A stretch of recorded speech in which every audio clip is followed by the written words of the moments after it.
going to be charged. I'm waiting for him to get ready. Then I can proceed with my slide. This is a three-part presentation. And there are people who are going to take notes. You ready to go? Yes.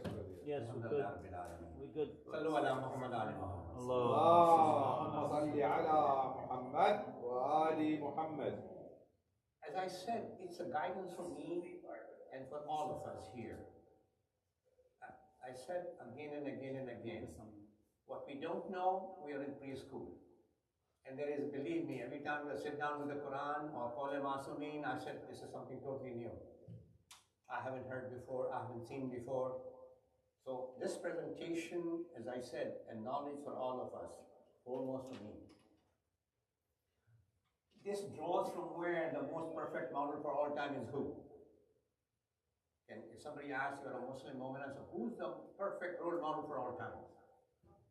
Anybody? Perfect role model for all times. Come on, you're all Muslims, aren't you? Anybody? Perfect role model for Muslims? There you are, you get 100 points. Thank you. Don't have a doubt. Believe me, when I tell you this, he is a complete package for yesterday, today, tomorrow. Nobody is like him. Believe me. Nobody. If you read his, Sirah, if you read his history, only 63 years, and yet every part of his life was a dars for me. Whenever I look at it, I say, oh, Ya Allah, such a beautiful gift you gave me. I need to get to know. And that's what Quran says, Am lam ya'rafun rasulahum. You don't know the Rasul. Am lam ya'rafun rasul. Fahum lahum munkarun. You don't know the Rasul. And this is Quran. Quran is asking me, you don't know my Rasul? How long will you live in denial? He said, Rasul, not Muhammad, not Nabi. That means I have to know Risala to know Muhammad. Rasul. So let's continue. Role of Prophet Muhammad sallallahu. If there is any personality that had lived on the face of the earth, who was complete in every regard and the life of whom can serve as a beacon of guidance for Nas. You are Sirajam Munira, you are light for humans. It doesn't matter what time, but he will always be illuminating and lightning sun. And his personality, this is a three-part presentation, and as I said, I'm not in a hurry. When I sit down with Quran, I'm not in a hurry. When I research, I'm not in a hurry. Because I'm putting Allah on hold while I'm in a hurry. I got to. Allah said, okay, why not? If you sit with me, period. There should not be anything in your mind. At least during Salat, when you take the Quran, when you read the Quran, you say there should be no barrier between me and... He said, I'm not creating barrier. You're the one who's got problems, Saeed. You got barriers. You're thinking of 10 things to do. You say, Allahu Akbar. You say, what's going to happen to me for my lunch? Alhamdulillah, I said, okay, my car needs some pressure, tire pressures. You're always tied up with something.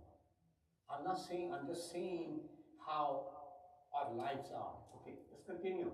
First part, to recognize what is Muslim youth today. When I say today, it means today. Tomorrow is another today.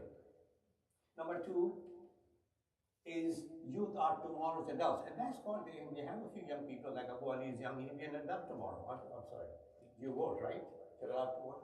Yeah, he can vote. So he's an adult. We'll take that for granted. But it's important, if you read Rasul's history, the amount of trust he put on the youth. Believe me, and I'll show you in the next presentation, that he relied on the youth to spread the Islam. And there are names in the history.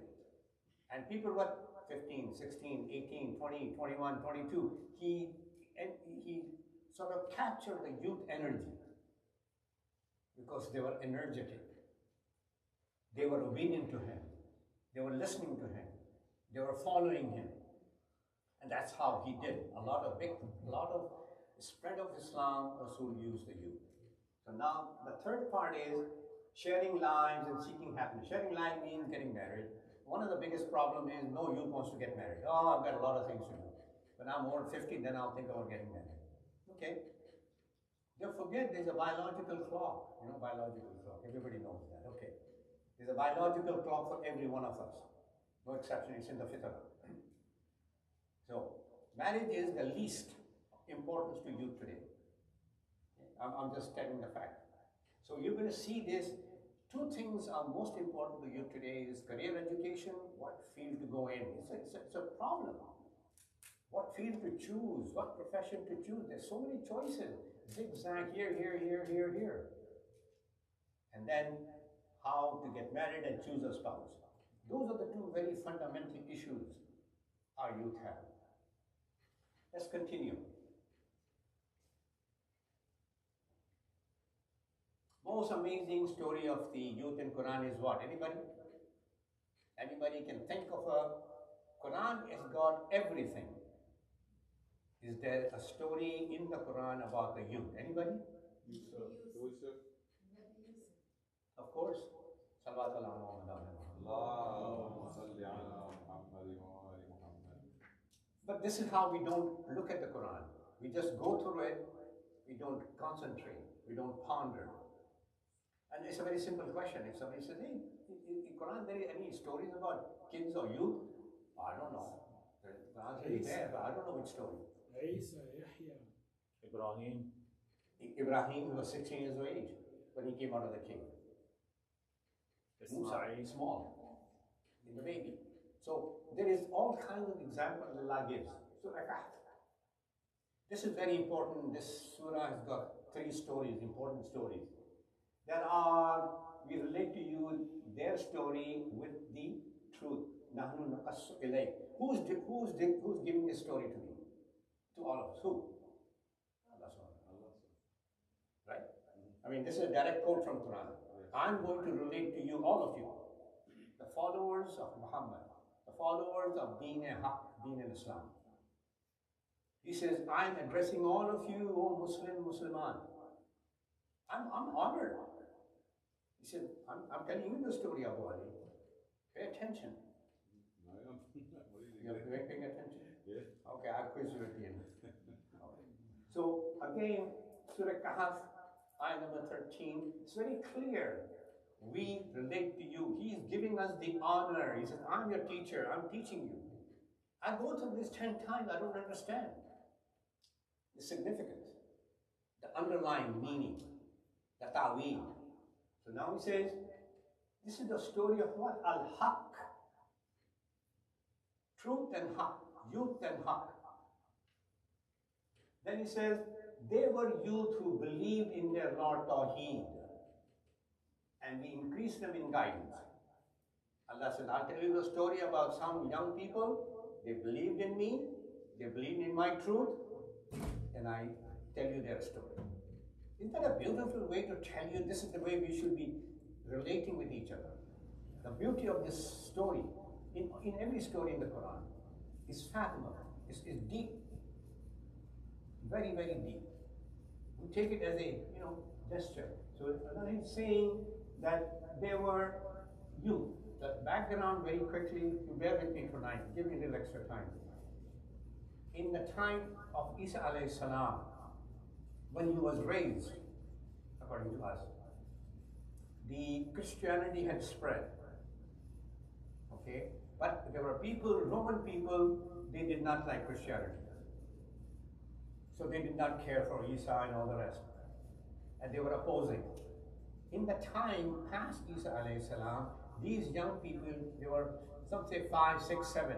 Quran says we don't know the number. Some will say there were 5, number 6, number 7. Doesn't matter. They were youth.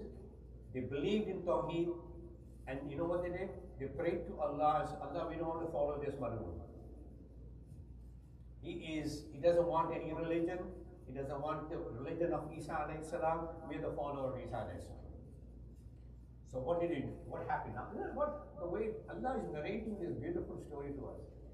One of the most amazing story of youth were faced with the choice of what? Accept it auditory. King said, either you forget Isa alayhi salam and we have all these gods. Pray to them. So, Christianity or Darwinism? This was one choice. If they say they want Isa alayhi salam, they'll be killed. That's the choice.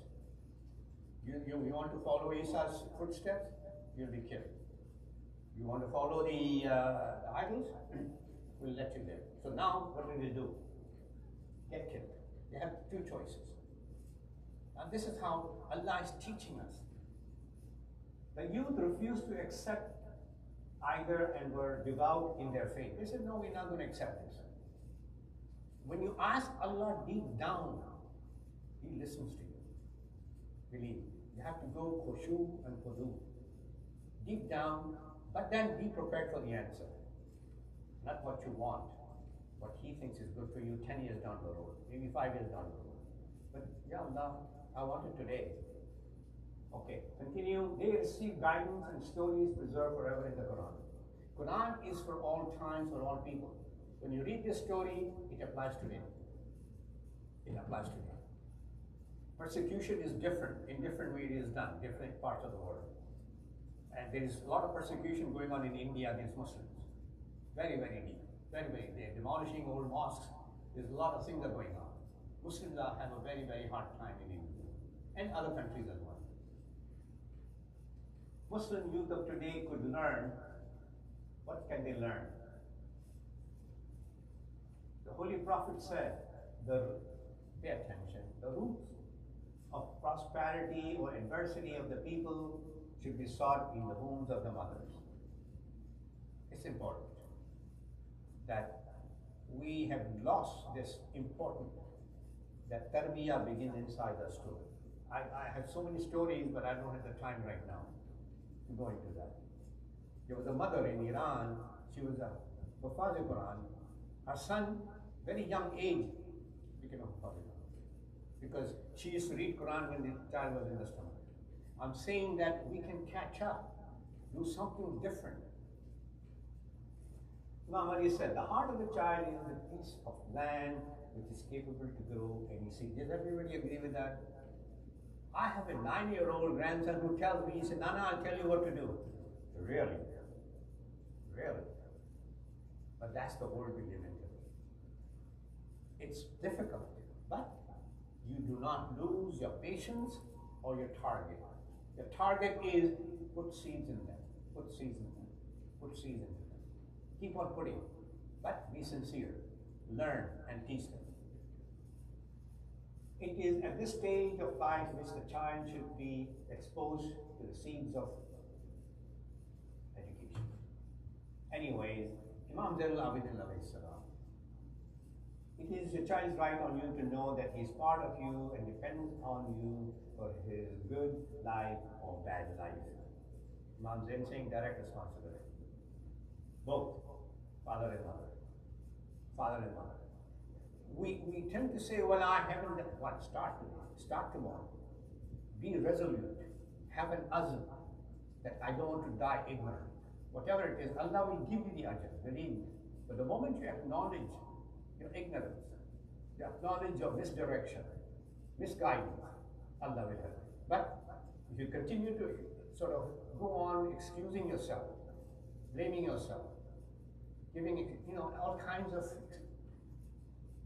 silly reasons, you should know that in his training and education, you are responsible. Okay, I don't want to scare anybody. You have to guide him towards the path of God, the Almighty, and to serve Him. You should be aware that you are held responsible for your child's education. And it's a joint responsibility. If there's a doctor in North Carolina, she always complains to me and says, Uncle, what are the responsibilities of a father or a husband? When a father is responsible. Father leaves it to the mother. Mother, you go teach them. She's caught up in a dilemma. It's a joint wheel. Both father has responsibility, mother has responsibility. If he does wrong, things are to be punished as well. A well-known Muslim scholar, this is a very, very important book. It's called For a Better Future. The book is called For a Better Future. A sheikh from Bahrain. No known as Bahrani, very learned man. He put on a website some questions. He created a website and said, I invite questions specifically from Muslim youth and families on different issues relating to youth and families. Just give me questions, I'll give you the answer from the Rasulullah, Ayman Athar, or Quran. Just give me question, he collected. And he put them into a book called For a Better Future. This is what he's going to say. They give it 20 points. What qualifies a good Muslim youth should have to be successful? Anybody? Anybody? What qualities does he require? Anybody? What qualities does he require to be successful? Not in this world. Fid dunya wal akhirah, fid dunya wal akhirah, fid dunya. Yes? Well, you have to think. I'm just pondering, making you question yourself and educate yourself. This whole process is trying to understand. The answer is, he's going to give you answers. Okay, I think he should possess the following qualities. Okay, there are 20 of them, although there are about 50, 60 qualities. For that brevity of time, so you don't get bored and kick me out of here. Anybody want to remove me from here? Raise your hand. Salatu ala Muhammad ala Muhammad. Okay. Number one, take this there are 20 of them. I just selected 20 of about 50 plus. He's saying, sincerely believing in Allah and completely relying on Him. Believe in Allah sincerely. What is sincere? Ikhlas. If they know ikhlas, any one of us knows ikhlas, and the next one is tawakkal. You put this and you are home free. This is what is found out. Ikhlas, ikhlas, ikhlas. And then he says, you have to rely on Him, but you do your part. Ikhlas is not that I sit at home and say, Allah send me a job. No, go out and look for one. Being able to control and lead himself. I think every child is in control. Every child I talk to, I mean, he looks at me up to down, he says, okay, old man. I mean, he's sort of sizing me up. One of my grandsons plays baseball. When I go to the field, his friends look at me, okay, is that your grandfather? He says, yeah, oh, okay, he's an old man, bye, see you later. That's the only connection they have with me. So, being able to control and lead. If I don't know these things, I cannot teach. If I don't know sincerity, how can I teach? If I don't know tawakkul, how can I teach? I have to learn. Number three, always looking for progress and success within what Allah has permitted. This is very important. Hudud Allah, tilka hudud Allah, tilka hudud Allah. Number four, driving fear away from inside. And this is important for all of us. We have fears inside of us for many reasons, whatever the reasons are. Because Iblis is doing what? Yuwaswisu fi suduri nas. He's going inside. He's going inside. He's going inside constantly, constantly, constantly. The only time you get relief when you die. Until then, he is going to be with you in your breath, in your nafs. So, driving away, being magnanimous and patient. These are very high level qualities. How to have a dignity, how to have honor, how to respect other people. And you know, in my days when I was young, I never could see that an old man will be sitting on the ground and somebody young sitting on the chair. It won't happen. Simple. Won't happen. The respect and honor given in Islam to parents, to elderly, is very big. Not belittling himself. Do not self-demote. Do not. Inna akramakum atqakum. I have honored you. He says, Laqad karramna bani Adam. You're Bani Adam, you're honored. Each one of us, he says, every one that Allah has sent down in the human shape, man, woman, has honor from Allah subhanahu wa ta'ala. Number seven, observing the Islamic principles and dealing with people accordingly. If I don't know the principles, I'm misguided. My talk is my whims. You know my whim, my own opinion. Allah said, I don't want your opinion. I don't want your opinion. I want you to follow my rules. My rules. You're my servant. I'm not questionable to you. You're questionable to me. Remember this relationship. Okay, let's continue. Making use of every blessing Allah has given to him. Well, how can we? In ta'uddu ni'matallah tuhsuha. I cannot count the blessings Allah is giving me. But it's important to at least realize. Okay, let's continue.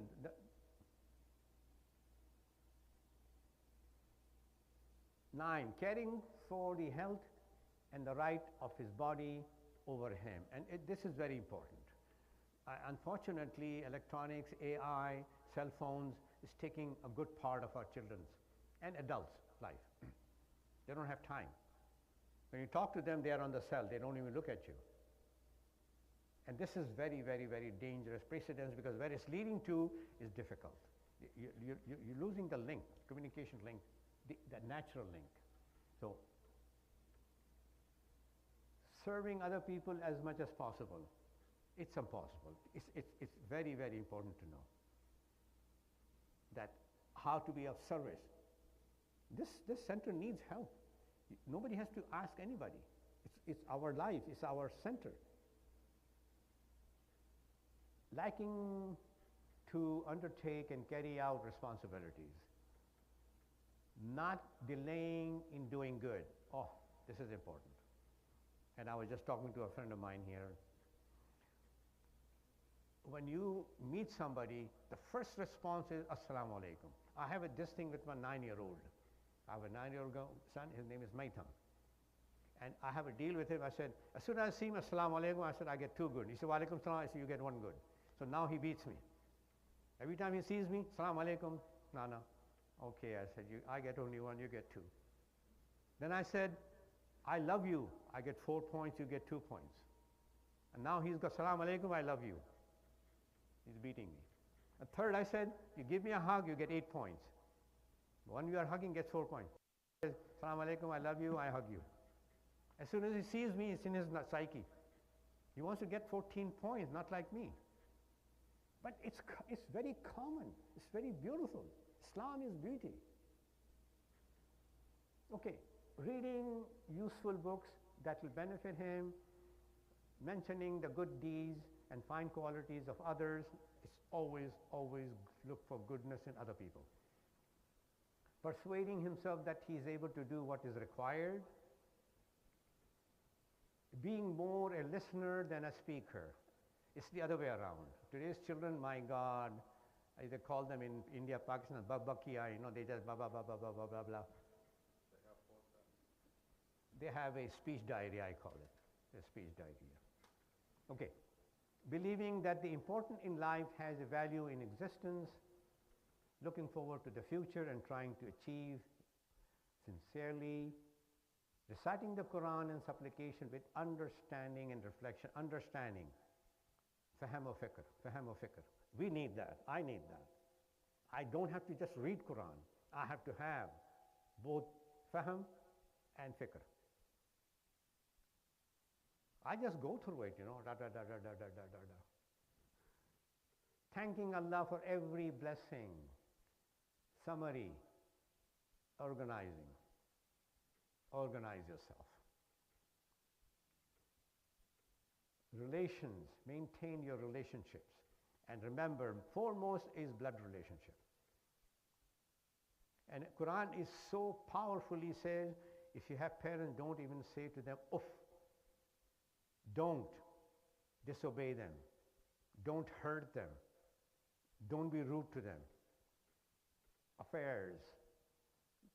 The way to success is, the way to a successful life begins with you. Always.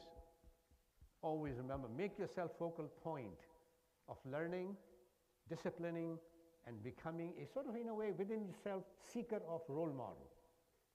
The beginning in self, which if you change, Allah will have a success. You change your attitude, Allah will change everything about you.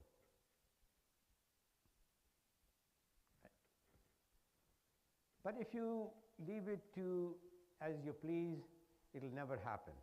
Okay. Therefore, let me continue point 3. Discover yourself in this life, and this is very, very difficult.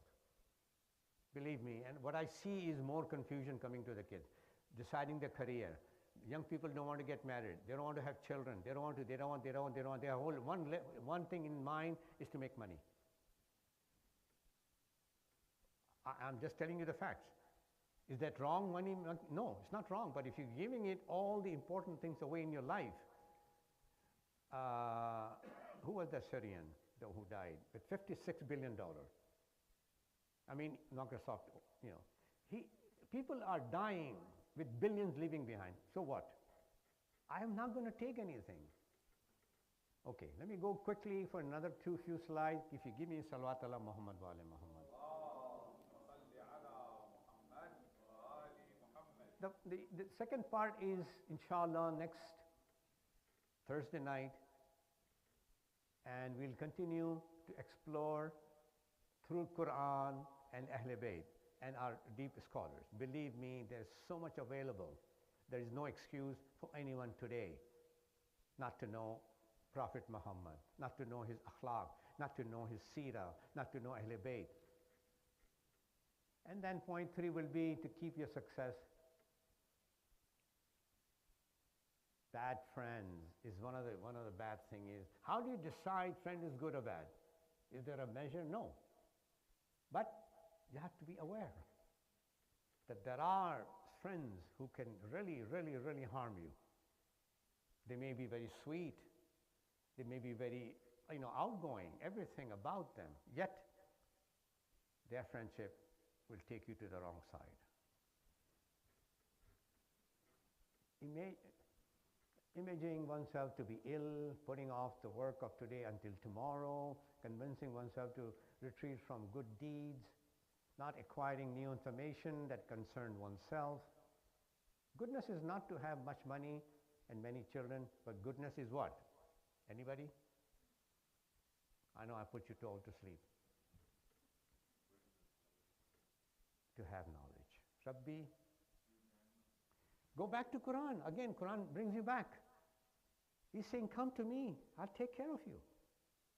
But I can take care of myself now. I've got my brain. I've got a bank account. I've got a car. I've got. And then he starts to pull strings. When he starts to pull strings, I don't know what to do. Even then, I don't go to Allah. To be magnanimous. These are very, very deep characteristics, and to be proud among the people of worshipping your Lord. Imam Ali alayhi salam said, gaining knowledge is one's youth is like imprinting something on a rock, it will always remain. Allah, look at how he is describing to us. And I have seen this. I'm grateful that little knowledge I got was the efforts of my mother. I was an orphan at 3 years of age. So all I remember is my mother. But the kind of things she put in, decades later I benefit from it because she put the right seeds in my heart. There are two things which people do not recognize the greatness of, and what are those two things? Good health and faith. I always tell my grandchildren, take care of your health, take care of your faith. Health and faith, health and faith. You had the two, you don't have to worry about anything. I know multi-millionaires. I have a friend whose brother got $100 million in Oman. $100 million. I mean, I can't even know how many zeros are there. But he's got Alzheimer's so much he can't do anything at all. Total Alzheimer. $100 million. He can't even remember. He has he has a special Rolls Royce sitting there. My friend was saying, I told my brother, he said, Hassan, you have a Rolls Royce. What Rolls Royce? I don't have any Rolls Royce. He said, you have a Rolls Royce. It's standing there in the garage. No, I don't have a Rolls Royce. So he called the driver. He said, do I have a Rolls Royce? He said, yeah, you have a Rolls Royce. What good is that $100 million? Okay, I'm close to the end. Imam Sadiq Al-An said, I do not like to see the youth from amongst yourselves, except that she is passing the life in on the two states, which is what? Two. Scholar or a student. I'm a student. And believe me, I feel so fortunate to be able to look into the books and life history of learned scholars. I'm a permanent student. Allah tells us in the Quran what? يَرْفَعُ الدَّرَجَاتِ. I will raise. Allah will elevate to high status those who have faith and those who have knowledge. Those are the most precious gift Allah is giving us. The Prophet encouraged us to seek knowledge. The Muslim youth must recognize a quote from, this is very good, this is really a teenager from California. When I do research, I go to along net. She wrote very nicely, benefits of following in the footsteps of Prophet Muhammad. A lot of people, kids say, well, Muhammad came 1400 years ago. What does he know about today? The computer, the AI, and this, and this, and this, and this, and fast lane. So Muhammad was a Bedouin, and how would he fit in today's life? This is what she wrote. These are her words. Lessons are timeless.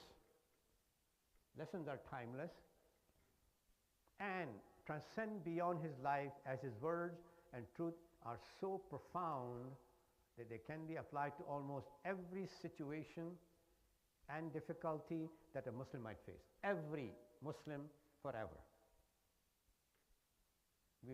We must, this is part of the faith. And this is sad. Imam Ali alayhi salam said, build your character with the help of true faith in religion and Allah. Trust in Allah and let your mind seek His protection in every calamity and suffering, because you will thus entrust yourself and your affairs to whom? The best. Wakil. Ni'mal mawla wa ni'mal wakil. But we don't do that. We only in difficulties, we go to Him. Surah Araf. Hold on to His rope. Hold on to my rope. You know why? Because I am excellent. I'm excellent master and excellent helper. Okay. Last 3 slides. And Imam Ali continues to talk to his son. Allah has not ordered you to do anything but which is good and which propagates goodness. He has not prohibited you from anything but that which is bad and will bring about bad effects. That vanity and conceit are forms of folly. What is vanity? Well, vanity can be in your looks, in your possession, in whatever you have. Anything that you feel you're better than others or you have something special, no, you're an abd, remain an abd. Allah is testing us. Good looks, money, whatever you want. He'll give it to you. He says, okay, you're a lost cause. Recommendation, sorry.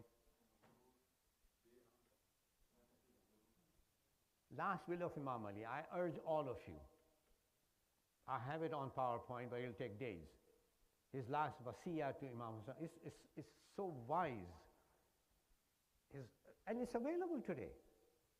I'm surprised that people have the laptop, people have everything.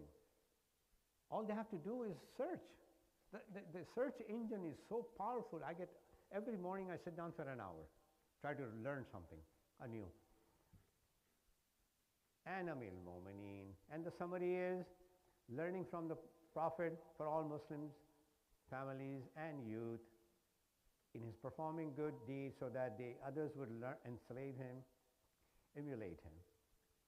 In his abandoning evil so that others would reject it. In his struggling to make the best decisions for reforming his community. And this is important, we are part of the community. I don't live in isolation. And in his performing that which secures the good of the world and the next world. This is where it's important that when you go to Allah with sincerity, you get benefit in this world and the akhirah. He said, you'll win. But you have to trust me. Ni'mal mawla, ni'mal wakil. The trust. But I know better, Ya Allah. Okay, go. Barra. Okay. Are you ready for the last one? Salatu ala Muhammad wa ala Muhammad. If you're tired, I'll stop here. Can you go back to the last slide? Can I go back?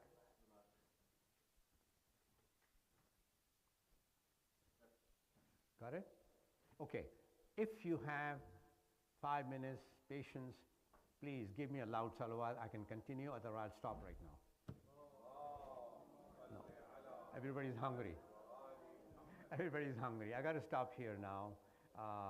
Inshallah, maybe if Allah gives us tawfiq, next Thursday. But remember, these topics are so important. I condense it. I cannot condense it anymore. Okay? I mean, this is an arak, right? This is an arak. So, take what you can. And as I said, the next one is a little longer, and I don't want to take your time right now. I know this will take time. Inshallah, we can go over it next time. Rabbana taqabbal minna innaka anta samiul alim.